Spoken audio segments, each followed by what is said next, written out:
ರಾಜ್ಯದಲ್ಲಿ ಶೀಘ್ರವೇ ಜಾತಿ ಗಣತಿ ವರದಿ ಜಾರಿ ಮಾಡುತ್ತೇವೆ. ಕಾಂಗ್ರೆಸ್ನಿಂದ ಸರ್ವರಿಗೂ ಸಮಪಾಲು, ಸರ್ವರಿಗೂ ಸಮಬಾಳು. ಜಾತಿ ಗಣತಿ ವರದಿ ನಮ್ಮ ಪಕ್ಷದ ಅಜೆಂಡಾ, ಶೀಘ್ರವೇ ಜಾರಿ ಮಾಡ್ತೀವಿ. ಸದ್ಯದಲ್ಲೇ ಜಾತಿ ಗಣತಿ ವರದಿಯನ್ನು ಸಂಪುಟದ ಮುಂದೆ ಇಡುತ್ತೇವೆ. ಮೈಸೂರಿನಲ್ಲಿ ಜಾತಿ ಗಣತಿ ಬಗ್ಗೆ ಸಿಎಂ ಸಿದ್ದರಾಮಯ್ಯ ಬಾಂಬ್ ಸಿಡಿಸಿದ್ದಾರೆ. ರಾಜ್ಯದ ಜಾತಿ ಗಣತಿ ವರದಿ ನನ್ನ ಕೈ ಸೇರಿದೆ ಎಂದ ಸಿಎಂ ಸಿದ್ದು, ಸಂಪೂರ್ಣವಾಗಿ ಅಧ್ಯಯನ ಮಾಡಿ ಸಂಪುಟದ ಮುಂದೆ ಇಡುತ್ತೇನೆ. ಆರ್ಥಿಕ ಸಾಮಾಜಿಕ ದುರ್ಬಲರನ್ನು ಪತ್ತೆ ಹಚ್ಚಲು ಸಮೀಕ್ಷೆ ಅತ್ಯಗತ್ಯ.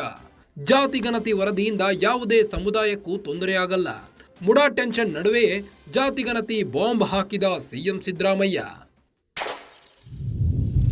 ಮುಡಾ ಟೆನ್ಷನ್ ನಡುವೆಯೇ ಸಿಎಂ ಸಿದ್ದರಾಮಯ್ಯ ಬಾಂಬ್ ಸಿಡಿಸಿದ್ದಾರೆ. ರಾಜ್ಯದಲ್ಲಿ ಶೀಘ್ರವೇ ಜಾತಿ ಗಣತಿ ವರದಿಯನ್ನ ಜಾರಿ ಮಾಡುತ್ತೇವೆ ಎಂದಿದ್ದಾರೆ. ಕಾಂಗ್ರೆಸ್ನಿಂದ ಸರ್ವರಿಗೂ ಸಮಪಾಲು, ಸರ್ವರಿಗೂ ಸಮಬಾಳು ಎಂದಿದ್ದಾರೆ. ಜಾತಿ ಗಣತಿ ವರದಿ ನಮ್ಮ ಪಕ್ಷದ ಅಜೆಂಡಾ, ಶೀಘ್ರವೇ ಜಾರಿ ಮಾಡ್ತೀವಿ ಎಂದಿದ್ದಾರೆ. ಸದ್ಯದಲ್ಲೇ ಜಾತಿ ಗಣತಿ ವರದಿಯನ್ನು ಸಂಪುಟದ ಮುಂದೆ ಇಡುತ್ತೇವೆ. ಮೈಸೂರಿನಲ್ಲಿ ಜಾತಿ ಗಣತಿ ಬಗ್ಗೆ ಸಿಎಂ ಸಿದ್ದರಾಮಯ್ಯ ಬಾಂಬ್ ಸಿಡಿಸಿದ್ದಾರೆ.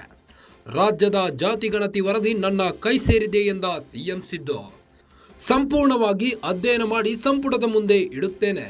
ಆರ್ಥಿಕ ಸಾಮಾಜಿಕ ದುರ್ಬಲರನ್ನು ಪತ್ತೆ ಹಚ್ಚಲು ಸಮೀಕ್ಷೆ ಅತ್ಯಗತ್ಯ ಎಂದಿದ್ದಾರೆ. ಜಾತಿ ಗಣತಿ ವರದಿಯಿಂದ ಯಾವುದೇ ಸಮುದಾಯಕ್ಕೂ ತೊಂದರೆಯಾಗಲ್ಲ. ಮುಡಾ ಟೆನ್ಷನ್ ನಡುವೆಯೇ ಇದೊಂದು ಬಾಂಬ್ ಸಿಡಿಸಿದ್ದಾರೆ ಸಿಎಂ ಸಿದ್ದರಾಮಯ್ಯ.